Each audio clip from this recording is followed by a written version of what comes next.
Hey you Eagle fans, welcome to this episode of the Inner Circle, brought to you on Wednesday, November 9th. Looking back on this past weekend, we got the season started over at the University of Maryland. We had 3 matches. We started the day against Duke University and we came away with a 21-15 victory. We then moved on to Bloomsburg, and in the Bloomsburg match, we came away with a 29-10 victory. And then we finished the day off against the University of Maryland. We took a tough loss. We ended up losing 29-10 in that duel, but showed some good moments, and just really overall pleased with our effort on the day. Looking at the Duke duel specifically, really pleased with our lower weights. They really set the tone and helped kind of get things going. In our first match of the day, Raymond Lopez wrestling in his first college duel with that AU singlet on, went out and got a big pin. And that 6 points really energized the next 2 guys. Jack Maida went out, followed that up with a good solid victory, and then Ethan Sorensen's had a win as well. And so we got off to a quick start, which was really good in that duel meet. And then kind of moving up, sealing the deal for us at 184 pounds was Colin Shannon. He had a major decision, and that put us up in pretty big, maybe 21-9, which gave us a comfortable lead going into the last 2 weights. And so just overall pleased for the overall performance. In the Bloomsburg duel, same thing as the Duke match.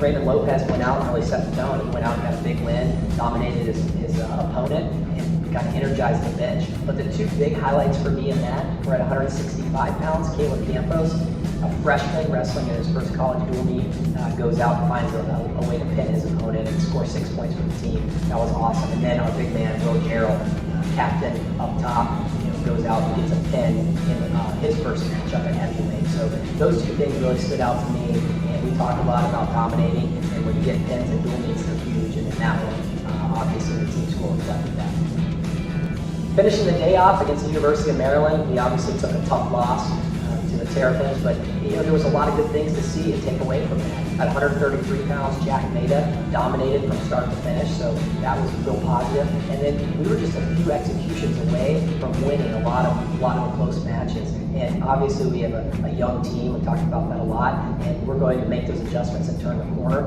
And I think the next time out against some of those individuals, it'll be a different story. So we're not that far away, and overall, just real happy with the effort.